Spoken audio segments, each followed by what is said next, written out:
llamando un poco la atención. Algunos hoy dejaron de venir, ¿verdad? Excusándose de que no iban a poder.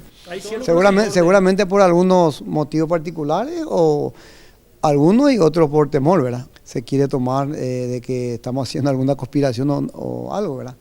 Al contrario, estamos siguiendo apoyando la gestión de Alejandro y bueno, a partir de ahí también nosotros en contrapartida nosotros pedimos también los documentos porque no sabemos nada, no sabemos lo que es algún documento, contrato, no tenemos en la mano y queremos estar al tanto como presidente del club, ¿verdad? Y como dueño de la APF. Bueno, plazo no, pero sí que le vamos a hacer llegar una nota a Alejandro donde firmamos aquí los 4 clubes, ¿verdad?